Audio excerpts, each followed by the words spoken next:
Hello everyone out there in internet land, and welcome to another StreetCones Road to Change live stream. My name's Libby MacArthur and I'm a StreetCones facilitator.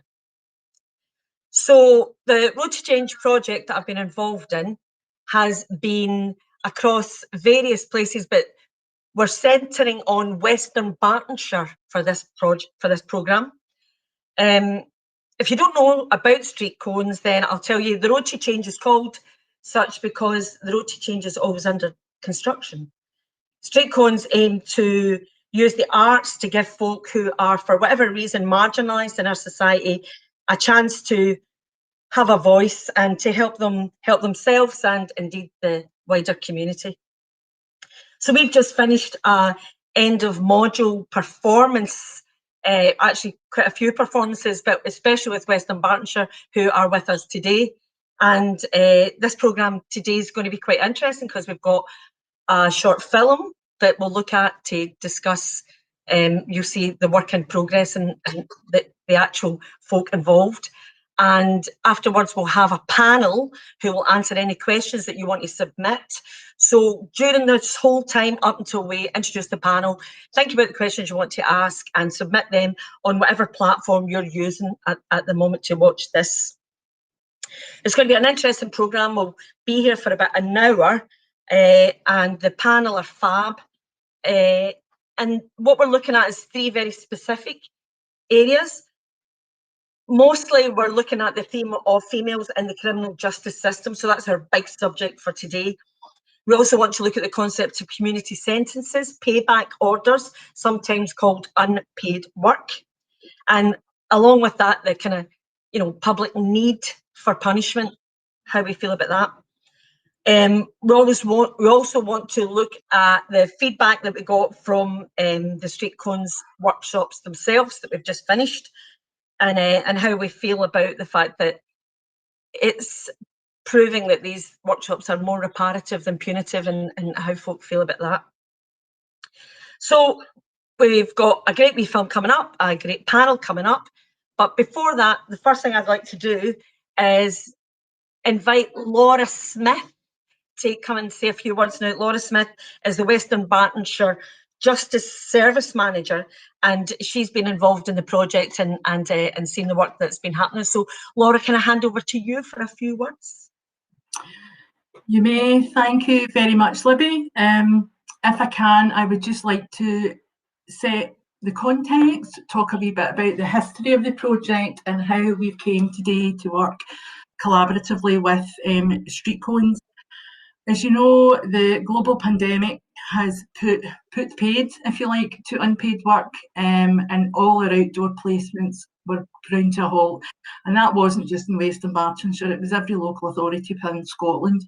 We had to look creatively at how we could enable to allow our service users to continue to work with their unpaid work hours and continue with their community payback orders. We knew it had to be done remotely. We couldn't have face-to-face contact in line with public health guidance. We knew it had to be done remotely. We wanted it to be done creatively, and myself and colleagues had discussions with StreetCones on how we could do that. Once we heard what was out there and what StreetCones could offer us, we were really keen to dip our toe in the water, if you like, and see how that had gone. And my colleagues within the Justice Unpaid Work team were fabulous at discussing it with the service users and getting the participants on board. As you said, Libby, it's a punishment. Some see it as a punishment set down from the courts. It's so much more than that. It's about the reparation, the rehabilitation, and importantly, the reintegration into Western Bartonshire's community. And one of the things that we felt was particularly important was having a female-specific group, and StreetCones were more than happy to oblige with that, with creating a safe space for the women to work with female lead facilitators, and the timing of the programmes to fit in with childcare, all the simple things that make life so much easier in our work with female service users. So that was important to us. West Dunbartonshire have a history of working with female-specific groups, and we've previously worked with homeless charities. We've looked at winter clothing projects, very much around the reparative and rehabilitation components of community payback orders. And I think for me, one of the positive outcomes that have come from this project, having spoken to the women, is the fact that the confidence that has been increased, the motivation that I have seen is inspiring. And as importantly, women wanting to pay it forward to others for the local community within West Dun, which, if that isn't reintegration, reparation and rehabilitation, I'm not quite sure what is. So I really have nothing more to say aside from thank you. Thank you to the facilitators. Thank you to my colleagues in the justice team. And more importantly, thank you to the women for creating this wonderful performance that we're about to see. Thanks. That's it really from me. Thank you, Laura. It's lovely to hear such positivity. Yeah, it's all been a fantastic opportunity for every single one of us. So, yeah, just like Laura said, so we're going to watch this 10-minute film that StreetCones has got together for us, and it just gives a real taste of some of the work and a bit of the script that we're working on, and the kind of general mood of the glee and the fun and the work of it all. It's been amazing. While you're watching the film, remember to think about the questions that you're going to fire the panel after the 10-minute movie. So yeah, so sit back and relax and watch the movie.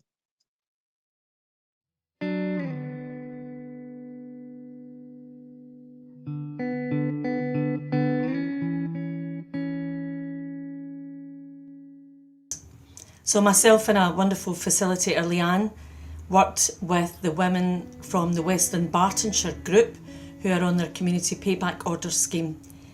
We worked with them together to devise their own story that would be scripted and then performed by them themselves.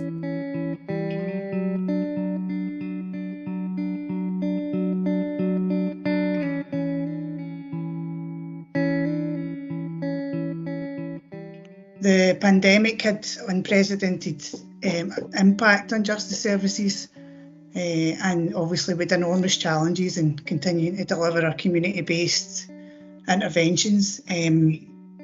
So we had to think be forward-thinking and innovative in our approach. And I think timing was everything for this. StreetCones came along just at the right time, helped us to find something for our service users to take part in, obviously to help with their well-being as well while we were in lockdown. Throughout the workshops we were looking at themes of trauma, of being in the criminal justice system, and a lot of the themes that kept coming out, a lot of the stories that the women were telling, what kept emerging was the theme of a lack of communication and a big amount of judgment. These are my ways we're talking about. What fucking planet are you on? I've done everything you fucking asked. You say jump, I say how high. I feel like you're trying to trip me up. You're making me unstable. You took my veins off me because I was depressed. Aye, very fucking good. That fucking cheered me right up, didn't it?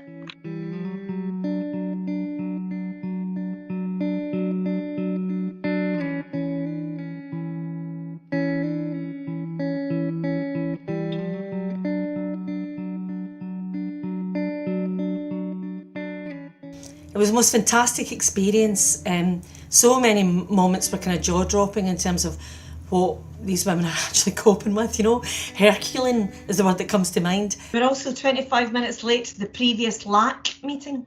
Well, my bloody bus broke down. I've already explained this. Fucking LAC meeting, imagine calling it that. And the little mix-up with that man in the train station. That was just a case of mistaken identity. There's also been another few incidents, Lucy, which here are in your case notes, and when you pile it all together, it does raise some cause for concern. Listen, all I need is my wains back and I'll be fine. Please, I can do it. They need me too. I don't know what more I can do. I've really tried my best. What else can I do? Your best has never been good enough. Social worker exits and slams the door closed behind her. As a qualified social worker, I was sitting there cringing and thinking, that's not how to do things.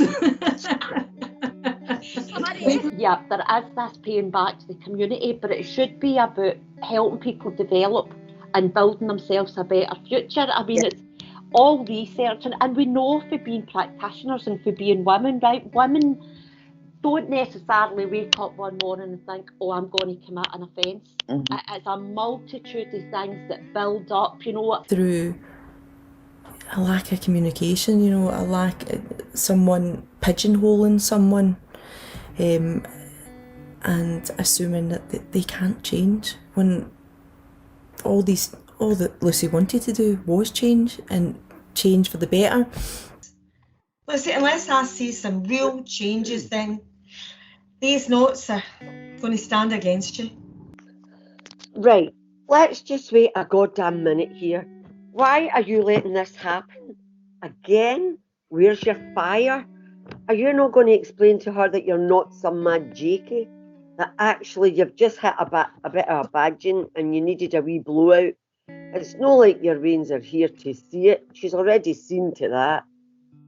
What's the point? She's already made up her mind. I've tried everything and nothing works. I give up. I may as well just be the person that's in her notes and be done with it. As it seems very slanted towards men, the justice system. It doesn't take into account all the additional pressures on women, you know, things like childcare. So if you're on an unpaid work order and you're told you have to be somewhere for 9 a.m. and you have to be there to 3:30 and you've got kids to get to school, or, you know, things like that. So I would really like to be part of a movement that really provides equity for women so that we can really get a better outcomes.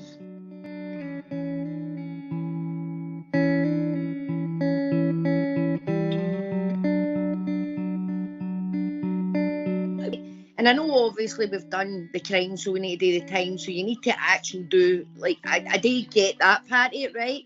But at the weekend, if you've got your kids at school all week, see on a Saturday, they want to do something with you, and you're trying to explain to them, no, I need to go and do this, but why do you need to go and do that, Mum? And like, it's just really hard. Like, what's evident is a lack of commitment, Lucy, a lack of organisation, Lucy, a lack of self-control, Lucy, and that, I'm afraid, is not a recipe for a happy, stable home for any child. Whilst it is a comedy script, it is looking at some really hard-hitting issues, which do have to be addressed, and that these women feel passionate about because they have experienced it. You know, they've experienced having their children being removed from them through social services. The loopholes that they've had to jump through to actually just have a normal kind of life with their kids, having been through the justice system. of course I do. I feel great. I can't wait to have my wains back. I'm so ready for it. It's been ages, but it'll all be worth it in the end. I'm proud of them. They're my wains, and I'll do anything to make sure they thrive when they come back to their mammy. So when am I getting them then? The day, tomorrow? Well, actually, you might just need to wait that wee bit longer, Lucy. What do you mean? How much longer are we talking about here? You said 12 weeks ago at the last that if I did everything by the book, then they would come home to their mammy. I have done everything you's have asked, jumped through hoops a lot, so what's your problem? I'm afraid not everything, Lucy. I mean, let's go back to 2 weeks ago, where you missed parents' evening. Are you for real? I was told the wrong day. I was absolutely raging about that, and I called the teacher to sort it out. It was called See You Next Tuesday, and it was a lived experience kind of inspired piece. A mum who's very excited about getting her kids back, is visited by the social worker every Tuesday, and she pings from, you know, glee to despair at the thought that she might get her life back on track and allow herself, and indeed let the system allow her to mother her children, her own children.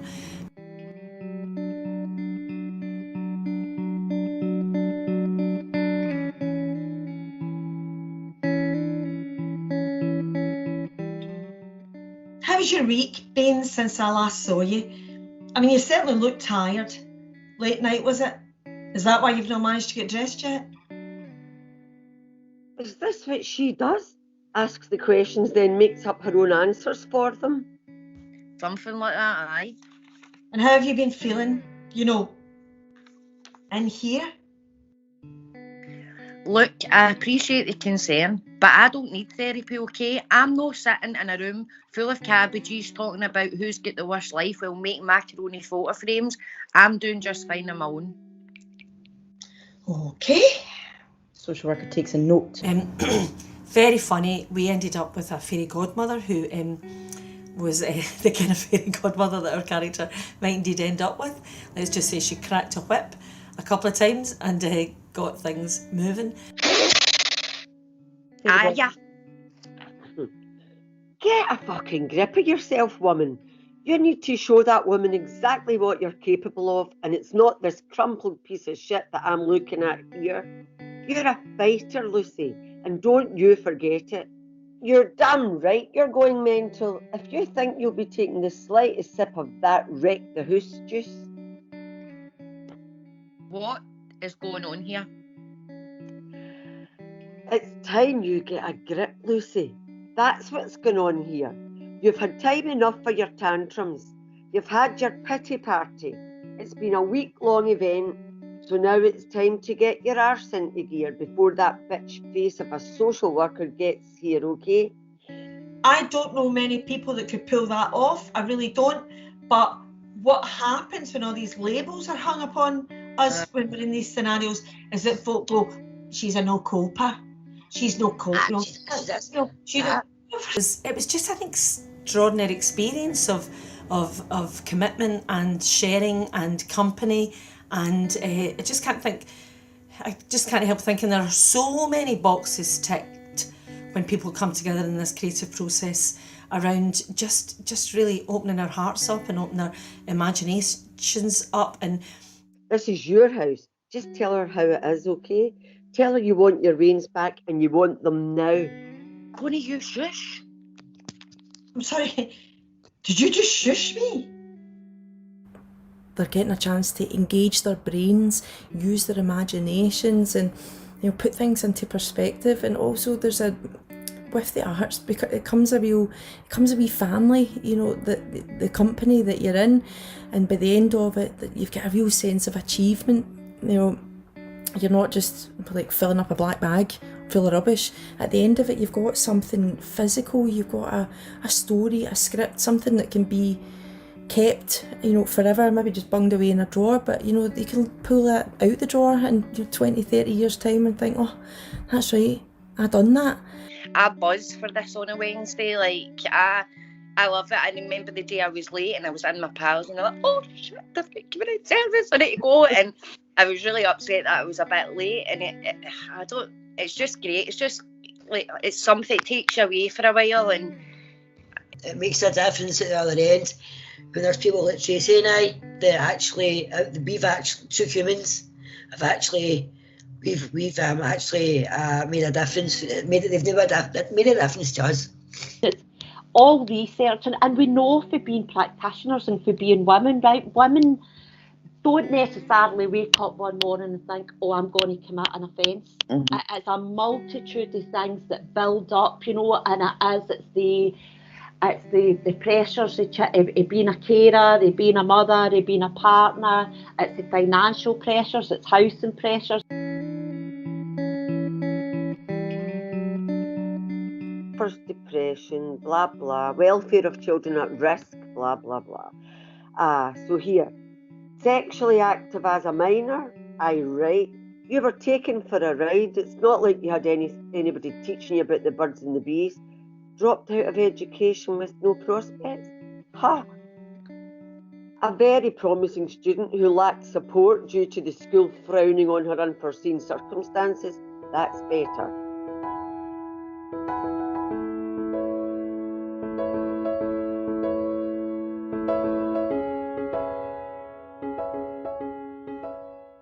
And I wouldn't, you know, it really is, I wouldn't be shy to talk about words like love and hope and inspiration. It's been the most extraordinary experience. I never thought I'd get so much out of it. And I know that everyone I speak to who has been with us on this journey feels exactly the same. It's been absolutely amazing. So you're a wee diamond, and you know, I'm going to miss you because I'm actually looking forward to like talking to you, talking. Contact, believe me, these are not getting rid of me. These are stuck with me somehow. I don't know how. I'm not going to commit anything, but we'll work it out. I don't want to sound too overwhelming when I say I was laughing. I had a tear in my eye. It just really hit home. It was honest to goodness. It was excellent, and I think huge pat in the back. Thank you for doing this. I know it's a bit about CPOs and a bit about how we but it's so much more than that, and it's just an absolute delight to have met you. Mentioning, you know, being able to go to them and have a conversation with them about how you're feeling and being helped through this, and I think that's something that StreetCones and Justice Services will be looking at, as to how we make sure that you aren't just left hanging. Mm-hmm. You know, because I completely appreciate that you've been together for 12 weeks. Thank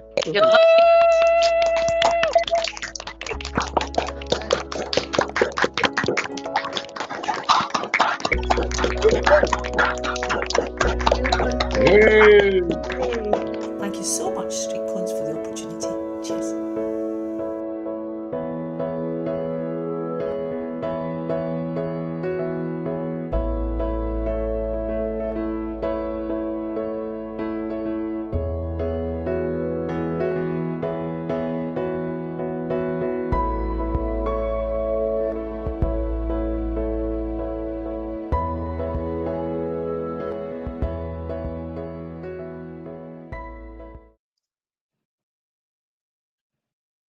Well, everyone, I hope you enjoyed that as much as I did. Yeah, like we said, and you know, we came together for 12 weeks, and in that 12 weeks, created company. You know, a place where folk actually, with an incredible agency, created their own stories and their own characters, and yeah, really proud of it actually. So, and the wonderful Leanne, my co-pilot, speaking there, brilliant work. So I hope you've been thinking about questions. I hope that's inspired you to put your questions in, and I shall get them for our wonderful panel. And I think it's now time for me to introduce them. So we've already met Laura Smith. So Laura Smith, as I said, is the Service Manager, West Dunbartonshire Service Manager Health and Care Partnership. Laura, so thank you for being here, Laura. And we also have Ruth Pryce, West Dunbartonshire Unpaid Work Team Manager. So Ruth would have, you know, been in close contact with all the women that we were working with. And also we're joined by Mary Thomson, who's with Sacro and is the Operations Manager. I was asking Mary what Sacro stands for because I couldn't remember. Safeguarding Communities, Reducing Offending. So you're very well placed being here, Mary. And of course, last but not least, our TRACEY, who you heard earlier on, who actually played the part of Lucy and created the character and worked with Leanne and I on the piece along with the other women. Yeah, TRACEY, who, yes, you're not getting away, TRACEY. TRACEY, a work in progress. TRACEY, the star of our show and available for peer mentoring. I would recommend her highly. Yeah, so TRACEY and I worked together. We were together during that 12 weeks. So we've already got a first question in. I would say to folk that are submitting questions, if they're specifically for one of the individuals on the panel, Mary, Laura, TRACEY or Ruth, then please let me know. But our first question is, I'm just laughing because I'm swiping and putting in the wrong numbers for my lock on my phone. The first question we have here is about the idea of a female court, something a women's court, which I'm very interested in. Emma Simpson on Twitter, pre-stream, says, should we have a female court, and do you think it will ever happen? So I don't know if Laura, Mary, Ruth, Tracy, any one of you want to pick that up? Do you think we should have a female court, and do you think it will ever happen? I think, Libby, we spoke about this, was it last week? And I feel that it's very important, actually, that they should look into something like a women's court. Also, as I was saying, not just a one person, like the judge, just him making the decisions on his own. It should be like a panel, and even the panel being of somebody for criminal justice, social work, and even, as I'd say to you, a lived experience person, where they can make discussions to, rather just this one person saying, right, you're going to jail for 6 months, look at it and say, well, what's caused it, what else can we do, is there anything we can do to help, rather than just going straight in with one person's decision. They can all speak about it. I just feel that that's really important to have a women's court, definitely. Totally agree with you. Tracy, what you're describing is something very akin to a drug court. Those service users subject to drug treatment and testing orders will go regularly to the sheriff, the same sheriff, so there's continuity. They will have discussions, the social worker and the sheriff will have discussions with the individual, look at how things are going, what's working, what's not working, and there are regular reviews. So every 3 months there will be regular reviews for the individual to go and have that dialogue with the sheriff. We've got that example as a drug court. We've got examples looking around potentially like youth justice courts as well. So I see no reason why we shouldn't give consideration to a women's court. Yeah, I just feel it's something actually I feel quite strong about, that I was speaking to again last week, and I just think I feel it will make a big difference, and I feel maybe it will all be understood a bit more. Mm-hmm. Yes. I've been talking to Tracy about I took a play to the Edinburgh Festival called In for a Penny, about myself ending up putting my foot in the slippery slope and ending up in the dock, which is another story.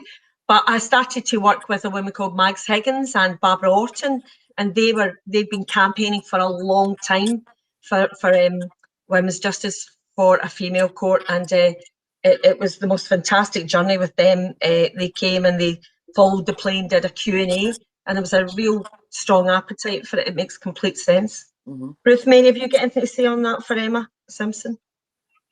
Yeah, I can see the value in it, and as Laura says, you know, we've got the drugs courts and we're looking at youth courts, and you can see that there would be some value in looking at the offences from a female perspective.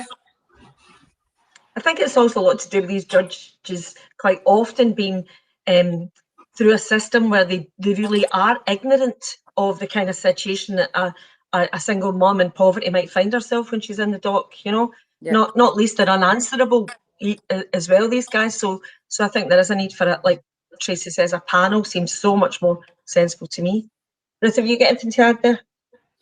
No, I think I just agree with the rest of the panel, Libby. What she said. I think there is definitely a need for it. There has to be a better way to tackle the women that are going through, or deal, with the women that are going through the court, rather than it. I think, Ruth, that's the statement, that's the strapline, isn't it? There has to be a better way, because it's not working, you know. I had a friend who did a single called Get Down Ronnie, and it was a woman shouting get off the roof because he'd be getting more time because he was in Berlin roof, and that meant that she'd be doing time at home with the wains on her own. But of course, when a woman goes, a single mum goes down, then basically what happens is the Waynes are doing time. So Yeah. we can't have that. Yeah. We just can't have it. And a lot of So sorry. no, carry on, Yeah, Trace. a lot of women who've maybe not got a lot of family, or the family's passed, or that, and if they go to jail, their kids then need to go into the system and go into foster care, and it's them that's suffering in the long run, really. Like, they're losing their Tracy, mum. we're talking about generational trauma when that happens. Yeah, I mean, we're it's talking going to about it. affect That them. doesn't go away. No, in the it's one going- generation that carries on. Yep, it's going to continuously affect them, and as I say, a women's court, I think, would maybe understand that a bit more, like, well, these kids and things are going to suffer as well. So I just feel that that's a really important thing that should be considered. Factored. Okay, so next question. We have a question from Janice Cook. She's on YouTube, and she says to us, we have dedicated ministers for so many things, including justice. Should we have a dedicated minister for females in criminal justice system? Do you think it will ever happen? Wow. Yes, I do think we should have. Whether it will happen or not, I'm not quite so sure. But I think if we are looking to come in and make moves to a women's court, then I think the governance around that, it makes sense to have a female minister. Yeah. I personally would like to see not a women's justice minister, but just a women's minister in general, because the women have got so many more issues apart from being involved in the criminal justice system. Yeah, that's interesting. Yeah. Do you think it'll ever happen, Ruth? I have to hope. Yeah. I mean, we need to look at our panel here today. I think in my time in justice services, which is now spanning into its second decade, you know, there's been a reversal in the amount of women that work within justice services compared to men as it was maybe, you know, 15 years ago. So yeah, I think we have to hope. Brilliant. Okay, I think, sorry, Libby, I was just going to say, I think we've got the makings of it. We've had the makings of it for a very long time with the Angelini Commission report in 2011, 2012 that looked at the need for specific gender-specific interventions with women in the criminal justice system, with not sentencing them. The presumption against short sentences now we've got, that we shouldn't, or the sentencer shouldn't be looking to sentence anybody, regardless of gender, where there is a viable community option. The Scottish Government as well have a mainstream dedicated to female offenders. So I think there is absolutely hope there. Yeah. I think it is a government issue, you know, when you think about people being jailed for crimes where there's poverty, you know, intrinsically at root, it really is barbaric, isn't it? You know, asked a woman why she had a criminal, you know, why she'd been given a jail sentence, and she said, oh, I'm inside for not paying the fine that I got, for not paying the fine that I got, for not paying the fine that I got, for not paying the fine that I got, for not paying the fine that I got, for not paying the fine that I got, for not paying the... You get the picture? Yeah. And, you know, you hear stories of people being jailed for stealing bacon. There has got to be a better way, Ruth. Yeah.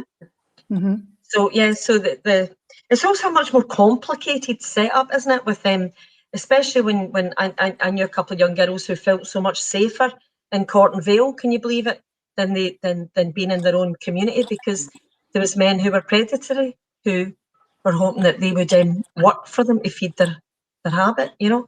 So there's all manner of kind of, you know, scary things going on for young women who are maybe feeling terribly vulnerable to that, to being part of the criminal justice system and not being heard, and the lack of communication, you know. Absolutely. Okay, so, yeah, that feeds into recognising the need for female-specific groupings, regardless of where we work, whether it's in unpaid work and supervision. We look to see if there is a need for a female case manager, for a female social worker. It's recognising the adverse childhood experiences of women, of all individuals within Western Bartonshire's justice team that we like to support.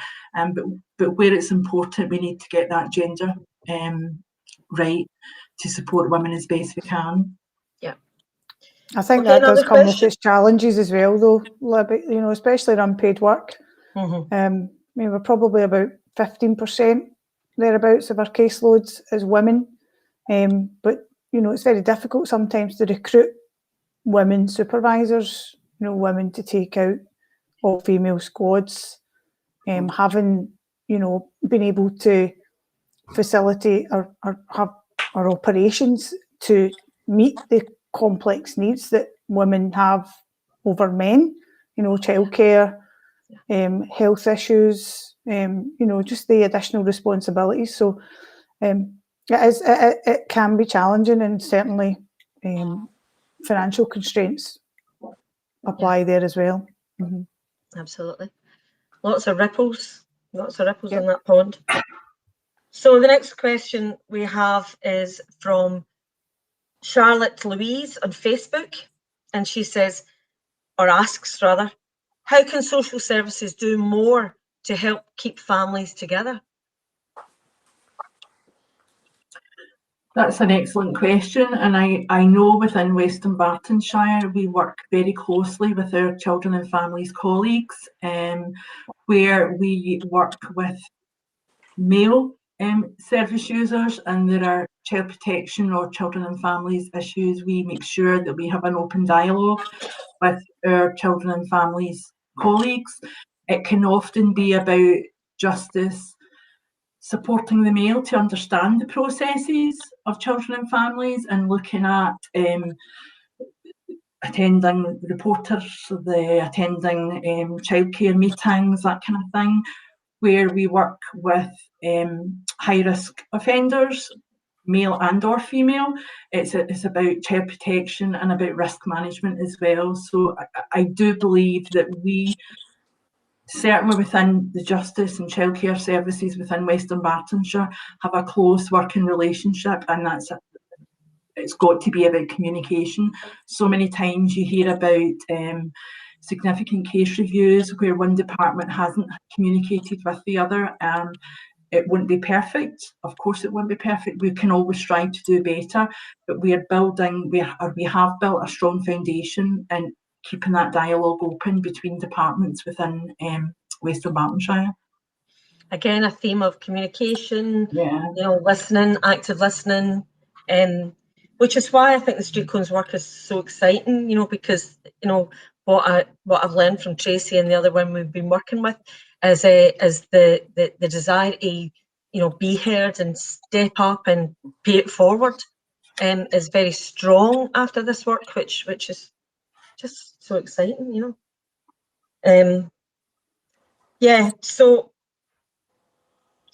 I don't know if that's enough for Charlotte Louise on is there any more that social service can be doing to keep families together? Ruth, I think social services, if we're talking social work, which is maybe a bit different from what we're kind of talking about today, but I believe there's a lot more they can do to keep kids with their children. On personal experiences on my own, I've got a lot of trust issues with social work due to like previous years back.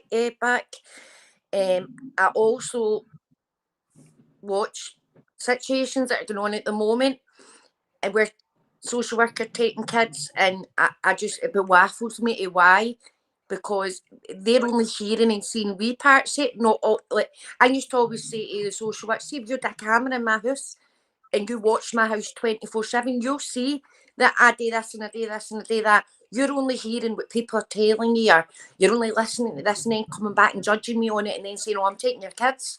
There's a lot on that I've got a lot of opinions on, but I get what you're meaning, Laura. Be working like with probation, like working with social work, you need to communicate, which I totally understand, and you obviously have got to keep that make sure that you're reporting anything and things like that. But I'm just talking about, I've got a whole different opinion on it when it comes to social work, which was a bit like the film, to be fair. I had quite a traumatising experience with them, and getting that out on that film for me was quite important. So on that kind of subject, then I've got a different opinion. And do you think, Tracy, that the behaviours that made you lose the trust were in the realm of feeling that you weren't being heard, feeling that you were being negated and dismissed and labelled?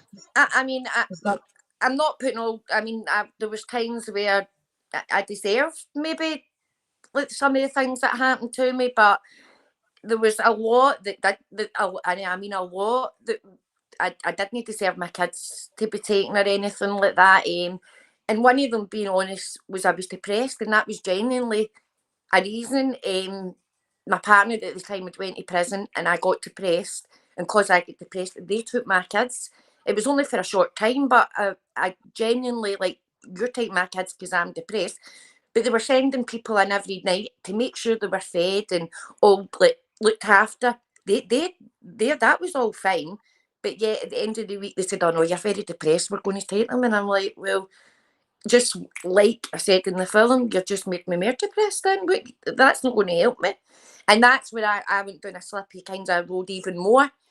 And it wasn't until like one day I thought, you know what, I'm fighting back. I'm getting my kids back. And so my opinion on all of that is I struggle a lot with it, and I actually feel that there should be some sort of place or something that should be there to support women, maybe myself. I'm not saying myself, but for somebody to go and go, listen, you've went through this is happening to me the now. Do you understand it? Do you know why? Is there anything you can advise me today? And things like that. But again, this is on the social work part of it. And obviously, Laura, as I said, and Ruth, you have got to communicate with social work, which is absolutely, obviously, part of the job. But I'm just explaining how I don't feel they listen, and they're just quick to judge and jump in. That, to me, this conversation is the absolute crux of what this is all about. It's all about perspective. Tracy, I can give my perspective as a worker. Yeah. It's more important for you with lived experience or a person using the service that we hear this. The agencies need to hear this. And that's why, as we spoke about, this isn't going to finish with the end of this module, the end of this programme. We're going to continue our dialogue with you to look at things around that. Honestly, Laura, it would be great. I'm not going to get into obviously any personal things like that, but I had a wee girl in my arms crying the other day because her child been took away, and the way it was done, it was absolutely ridiculous. As I say, I won't go into it, but I've had sleepless nights thinking about this, thinking, why did he do that? How did he do that like that? And it's not been able to, I want to do something to help her and say, look, we can go and speak to such and such, and maybe they can advise us on where I can help you go for here, kind of thing. It's really hard. I know what I'm trying to say at times, but I just really can't get it out.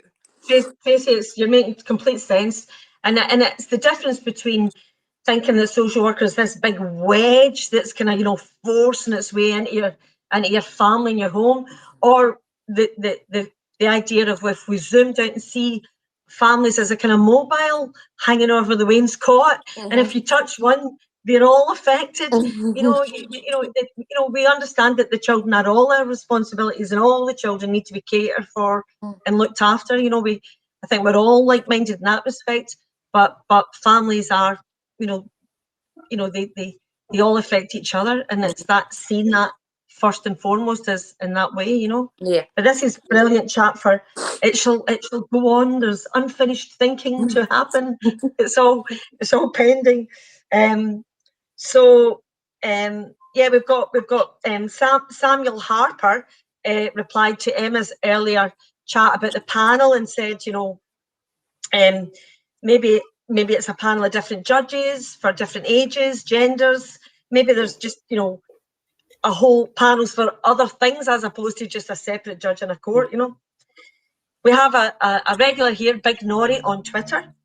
So Big Nori on Twitter asks us, do you think some victims of crime would be upset watching convicting criminals spending time in creative workshops rather than the more traditional types of community service? Do you think there would be a resentment there of them? I think initially, yes, there may be for some folks. However, what I would say to those folks would be to think it through, because as we spoke about before, a community payback order is a punishment set down from the courts, but we have the 4 hours as we talk about, the rehabilitation, reparative elements to that. And for me, how better to ensure that there's no further crime and we reduce the risk of reoffending than to support that individual to become to create an understanding of why they did what they did and what they can do not to do it again.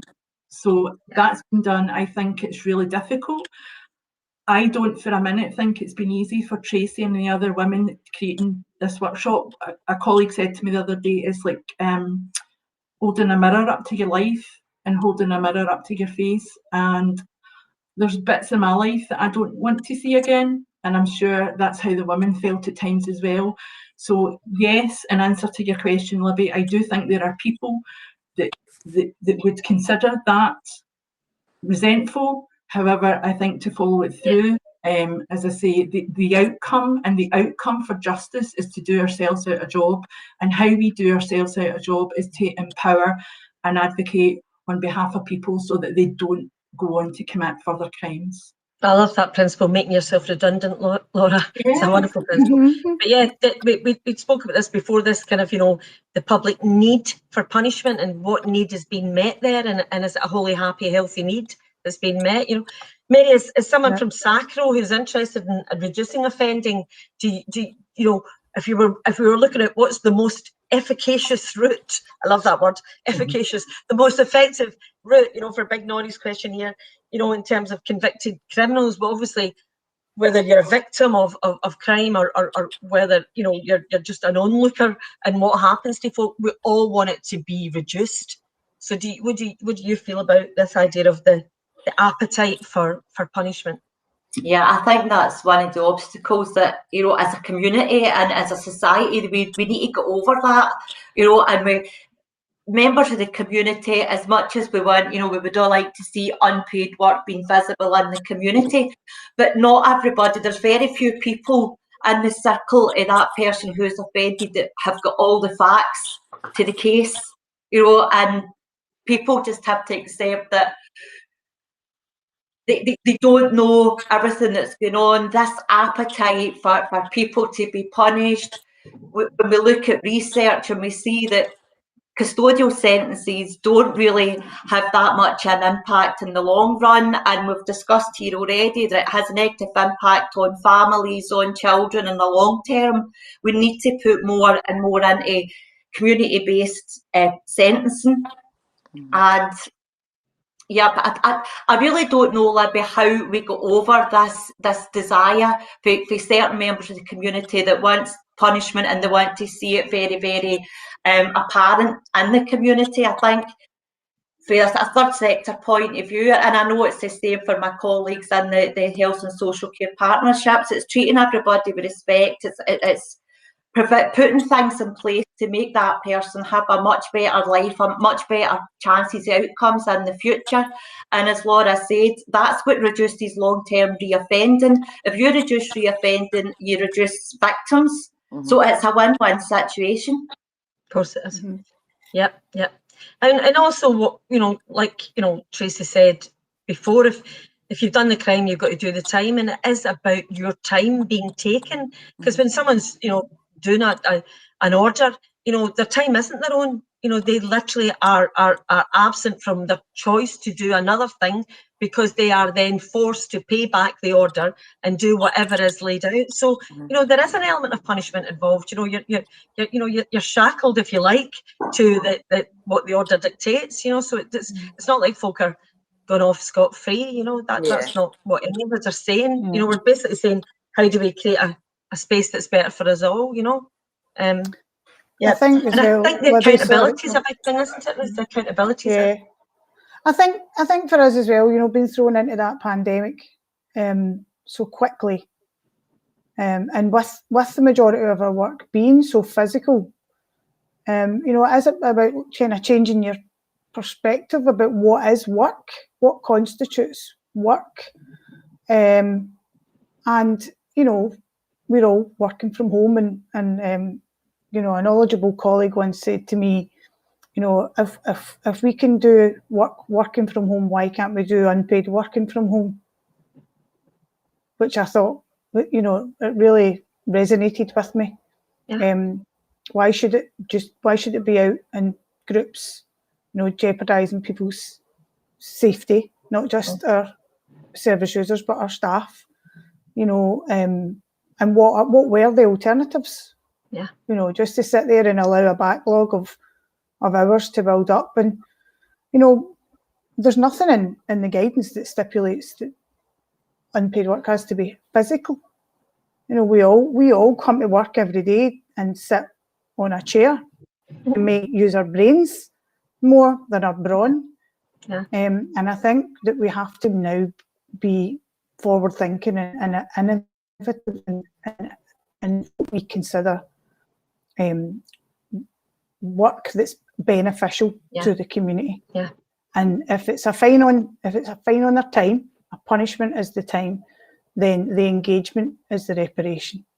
Yeah. One of the things that came up quite a lot when I was working with Tracey and the other women was we talked quite a lot about how extraordinary it was that we felt so connected. You know, here we were in these wee boxes, you know, kind of like, you know, working together and your characters and building up confidence through all the exercises that we did. And it was almost a kind of constant source of amazement that we'd never met, you know, because there was such a strong bond being created, you know, there was such a confidence with each other. And of course, Tracey, funny you should say that, there was loads of trust. You know, the trust happened. I think there was such a desire to do the work that the trust happened really quickly, you know. Don't you think, Trace? Oh, Tracy's muted. Got a few more questions here. I don't know if Tracy's going to be able to come back on. Tracy, can you speak to see if we can hear you? Okay, we'll come back to Tracy. So Jackie Simpson's reply to Charlotte does Charlotte and Tracy accept that some children have to be removed for their own safety? Is that something? So Charlotte Louise, how can social services do more to help keep families together? Jackie Simpson says to Charlotte and also to Tracy, do they accept that some children have to be removed for their safety? So we'll see if Jackie, if Charlotte comes back on that. And at the moment we don't seem to get Tracy, which is rubbish. Of course, Laura, you must have been there when it was that awful situation where children are being removed. Yeah, I think it's difficult. It's difficult on every level, notwithstanding the parents that the child is being removed from. It's difficult for the social worker. Having to remove a child is always a last resort.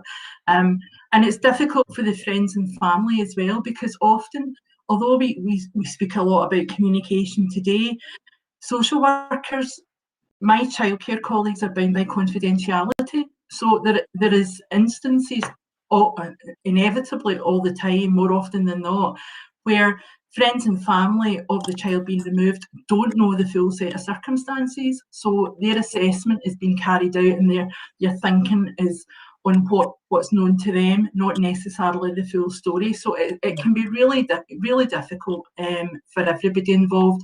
It's an absolute last resort. But there are, unfortunately, occasions where children have to be removed for their own safety, and child protection is absolutely paramount. Jackie Simpson was asking Tracy, would you agree with Laura on that there are occasions where the children, it's the right decision? Sorry, I obviously get cut off there, so I didn't really hear much. Well, that was it, Tracy. It was just basically a question from Jackie Simpson saying, would you accept that there were some situations where it's inevitable? 100%. And one of them being, one of my occasions was I totally deserved what came kind of along with it. I totally agree with Laura. There is times where kids, for their own safety, for everything, do have to be taken. But I also think there's lots that more work could be put in rather than taking the children from their parents, family. I just feel there's a lot more that could be put in rather than just taking them. And also I do believe there is ones that do have to also get taken because there's just no other choice. We've got a question here for StreetCones, so maybe you and me could answer that, Tracy. Linda Miller on Facebook says, what feedback are StreetCones giving to justice teams after these 12-week modules to help them improve their services? Possible answer, we're delivering these unpaid workshops to 12 local authorities. Each gets a completed script and a performance by the group participants and also a detailed evaluation. Additionally, these external streams give local authorities an opportunity to share these results with their local and wider communities.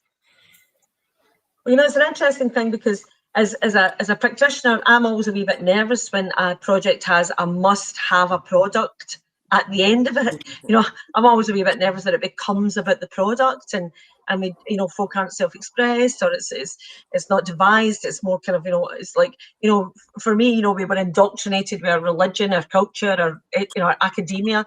And the last thing I want to do as a drama worker is come in and go, here's a play. Your cast is that part. Your cast is that part. I'm only ever interested in work being devised, you know.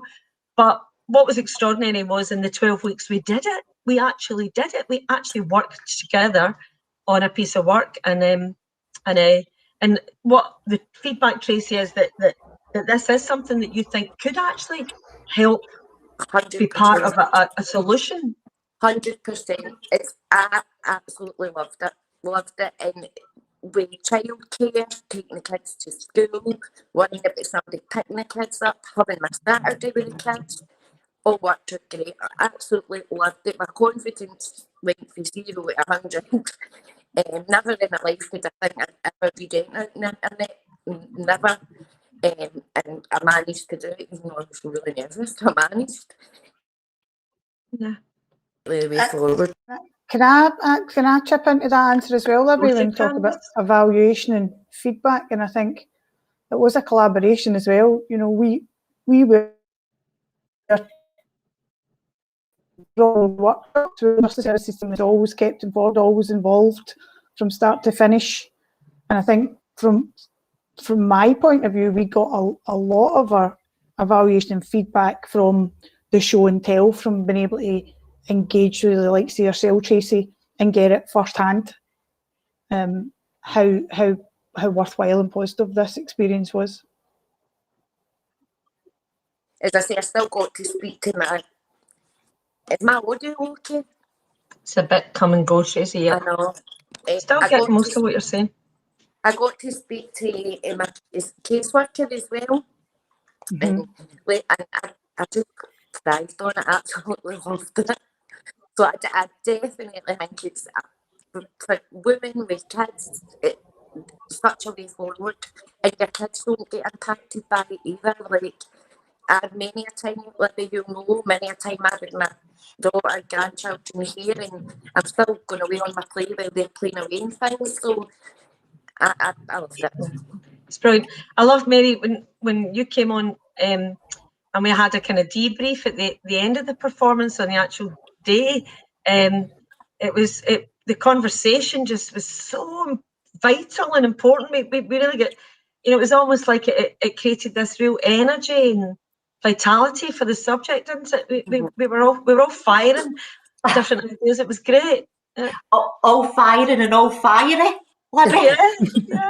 We were all fired up because it was such an emotive content. But you know, for me, who has worked in the third sector justice section for, you know, for many years. It was just fantastic to see the women having that creative opportunity and be able to express themselves, because that is something that I've seen over the years, is that women, when they, you know, they're going through the justice system, and quite often they've been through, you know, trauma and violence, and their confidence is at rock bottom. So for me to come in and see Tracey and the rest of the performers just being so positive, it was amazing. I just thought it was fantastic. One of the things it proves for me, Mary, is there's a kind of perceived wisdom that if you've been through the justice system, you're a poor wee soul, and you know, like you've got no confidence. But there's a really clear indication that when I'm working, or when any of us are working in these situations, when we're working with folk like Tracey, you immediately realise you've got someone who doesn't judge other people, who doesn't justify our own stuff, you know, who's been at seen it, got the t-shirt, doesn't bullshit, you know, as a bit as mysterious as a lucky bag in a wonderfully transparent way, which just engages everyone immediately, because there's a vulnerability there that we all want to lean into, because there's a truth and an authenticity there.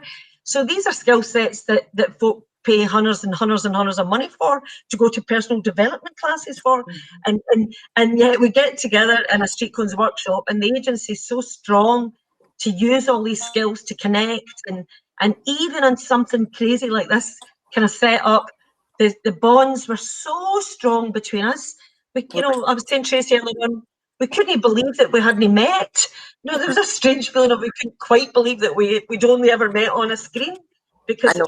And even all the other girls as well, all the other girls as well, I've just got such a bond with them. They were fantastic. As I say, on a Wednesday, that was the day I buzzed to get up the road and got onto my StreetCones for my community service. Absolutely amazing. The girls were great. As I say, I just can't praise that enough, and I really think it's a way forward for it. Brilliant. So we've got another question here.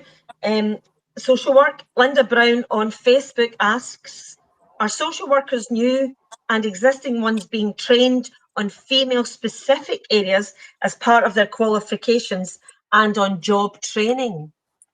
Do you know that, Laura? Gender is always looking, now I'm back to my training days, and certainly back in the day when I was a baby, about to become a baby social worker, we looked at gender, and we looked at the impact of our gender on accessing services, on accessing communities, that kind of thing.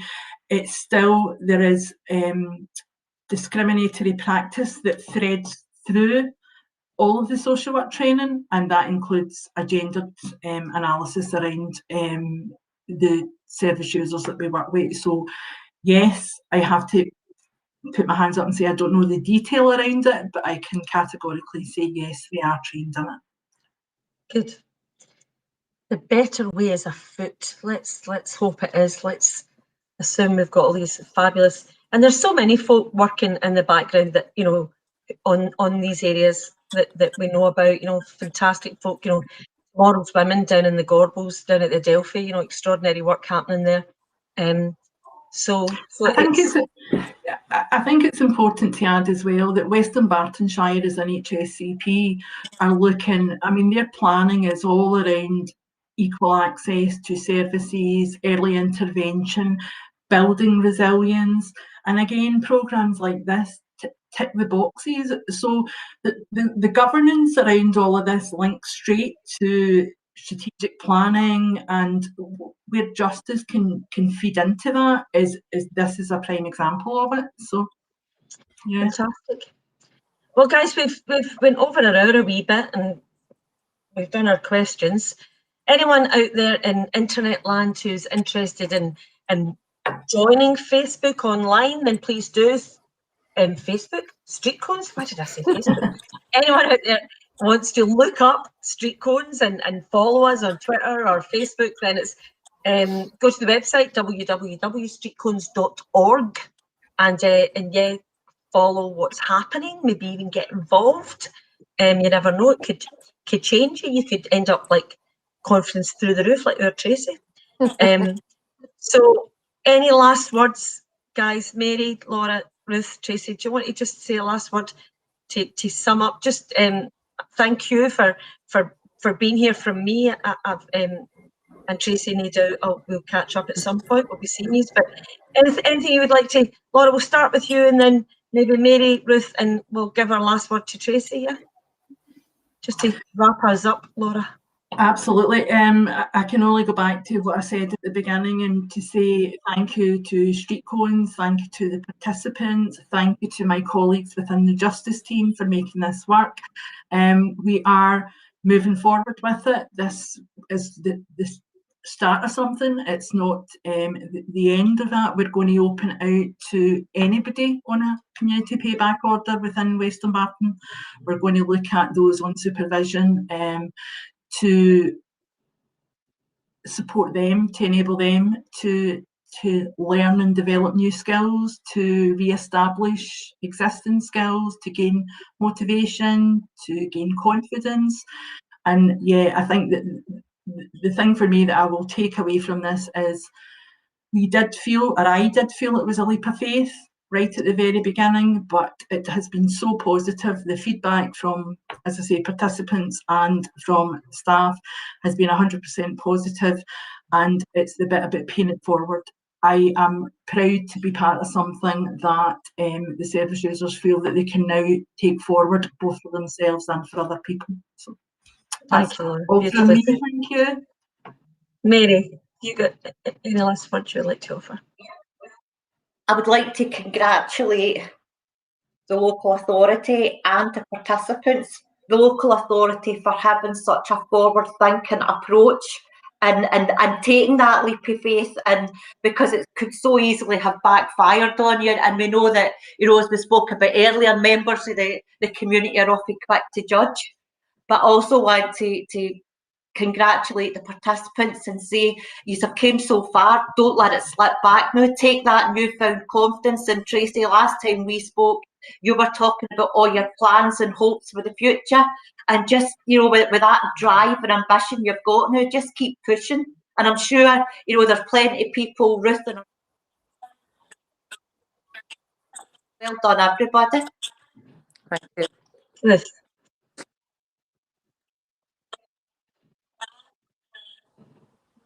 Really pleased and grateful for all the hard work from everybody involved. It was a leap of faith, Laura said. The pandemic forced us to think in a different way, and I don't think that thinking will ever reverse. I think we need, one size doesn't fit all, and we should stop trying to put a circle into a square peg. So we need to start to think of a portfolio of ways to help people get through their orders that meets the needs of the community, but just as importantly meets the needs of the service user. So yeah, I don't think we'll see the last of this kind of activity. Brilliant. This brilliant comment. Tracy, I think we'll leave the last words to you.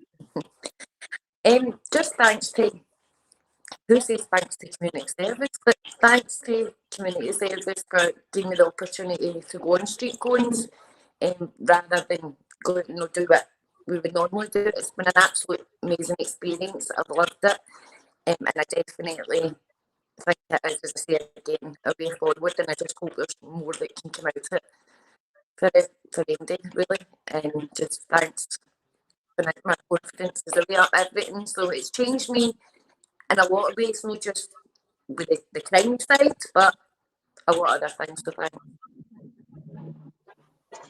Yeah. And we saw it over the 12 and weeks. obviously, Tracy, sorry, Libby, thanks to you for just being you.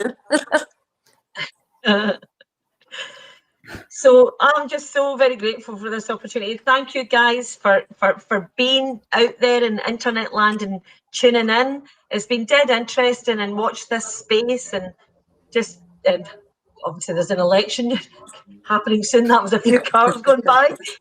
Don't forget to vote. Don't forget to vote. Wherever you vote, don't forget to vote. And yeah, thanks everybody. Thank you, Mary. Thank you, Laura. Thank you, Ruth, and thank you, Tracy. Mwah. An inspiration, all of Thank you. you, guys. Thank you, Libby. Bye then. Bye. Thank Bye you. now. Bye. Bye. 1, 2, 3.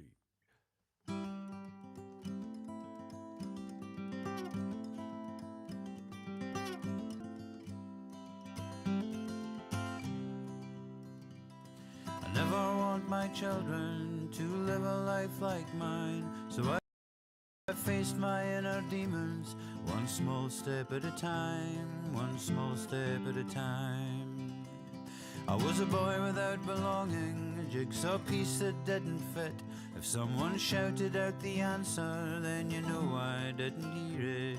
You know I didn't hear it. I'm not the man I used to be.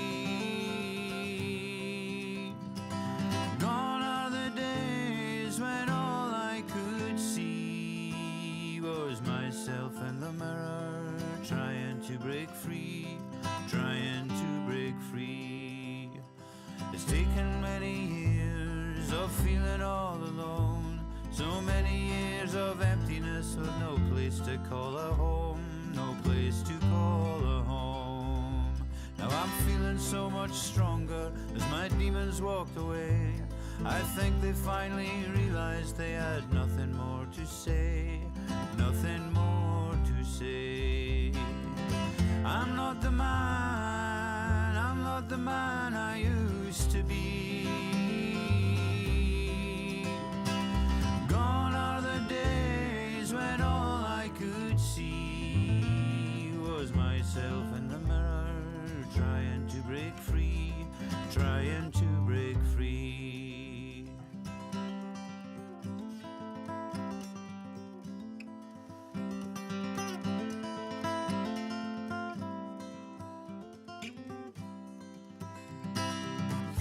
So many days have passed now, and my life is still on track. And if them demons try returning, I'll have the strength to send them back. I'll have the strength to send them back. They'll never pull me down again or ever cause me pain. I can see a brighter future and it's heading in my way. It's growing brighter every day. I'm not the man I used to be. I'm not the man I used to be. Oh, I'm not the man I used to be. Gone are the days when all I could see was myself in the mirror, trying to break free, but now I've broken free.